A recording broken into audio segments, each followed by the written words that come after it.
Michael Malone adalah satu-satunya pelatih yang berhasil membawa Nuggets jadi juara NBA sepanjang 58 tahun tim itu berdiri. Ia juga pelatih dengan jumlah kemenangan terbanyak dalam sejarah Nuggets. Tapi baru-baru ini ia dipecat secara memalukan. Keputusan ini sangat mengejutkan karena selain tidak pernah ada rumor terkait ini, ia juga dipecat dengan sisa 3 game saja sebelum playoff 2025 dimulai. Terlebih lagi, Malone sebenarnya bukan merupakan seorang pelatih yang buruk. Ia sudah membawa Nuggets 7 musim beruntun tak pernah absen playoff. Dan juga sebenarnya, musim ini performa Nuggets terlihat cukup menjanjikan untuk menjadi salah satu kandidat kuat juara NBA.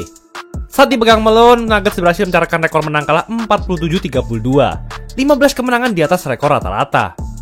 Posisi mereka saat itu pun terbilang aman untuk mendapatkan tiket playoff. Nuggets juga memiliki persentase kemenangan 71% melawan tim dengan rekor di atas rata-rata. Cukup membuktikan bahwa mereka siap bersaing di playoff nanti. Sejumlah pemain Nuggets pun berhasil berkembang menjadi lebih hebat bersama Malone di musim ini. Khususnya Christian Braun yang statistiknya meningkat drastis, dan tentu saja Nikola Jokic dengan produktivitasnya yang selalu makin menggila setiap musim. Tapi sepertinya semua itu belum memuaskan, karena pada akhirnya Malone dikeluarkan begitu saja. Ini juga menyamai rekor perubahan pelatih paling telat dalam semusim. Meski sudah memiliki hubungan yang sangat baik dengan para pemainnya serta membangun skuad ini dari nol hingga menjadi juara, ia tiba-tiba dibuang secara tidak hormat.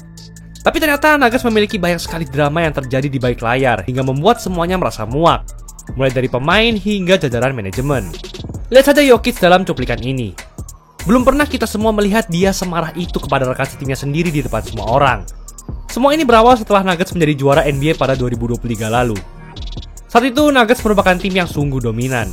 Mereka telah menyapu bersih Lakers di final wilayah barat dan hanya kalah 4 kali saja dalam perjalanan mereka untuk menjuarai NBA. Nuggets sudah memiliki fondasi yang kuat untuk kembali menjadi juara pada tahun-tahun berikutnya.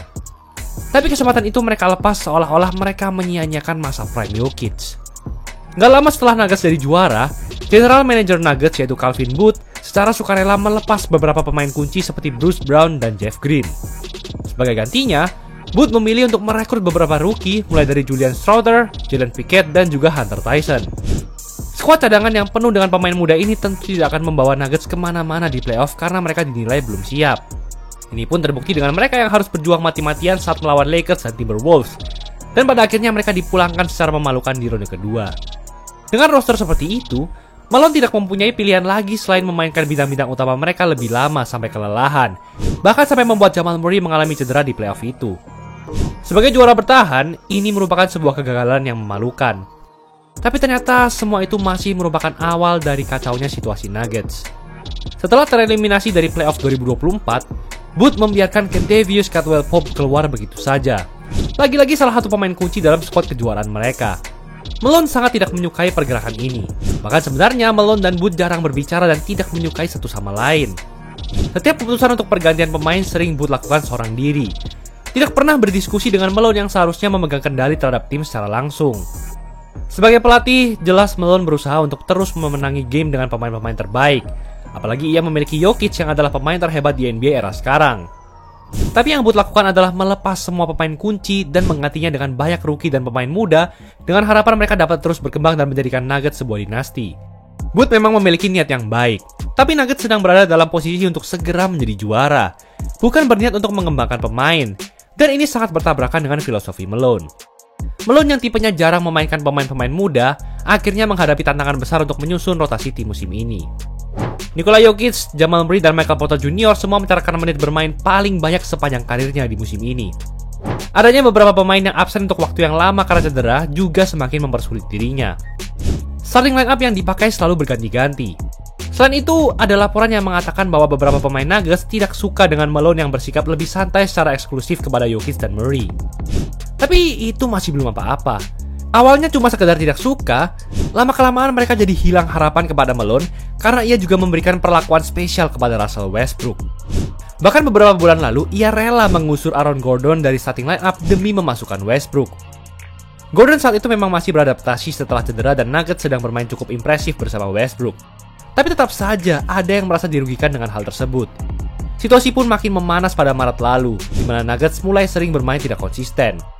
Strategi bermain mereka selalu stuck. Di sisi offense tidak ada yang dapat sepenuhnya diandalkan selain Jokic. Di sisi defense, banyak yang mulai bermalas-malasan dan teledor. Dengan itu, Nuggets akhirnya sering terjebak dalam momen-momen memalukan. Mulai dari kalah dari Wizards yang merupakan tim tercupu di NBA di kandang mereka sendiri, lalu berulang kali dibantai Lakers, dan juga kalah lawan tim yang sedang rebuild seperti Trail Blazers. Malone sepertinya sudah kesal dengan semua itu karena ini yang dia katakan. It was a brutally honest message. You know, they'll say coaches tripping minutes because nobody watches their minutes, nobody watches film. So we'll have to show them the film.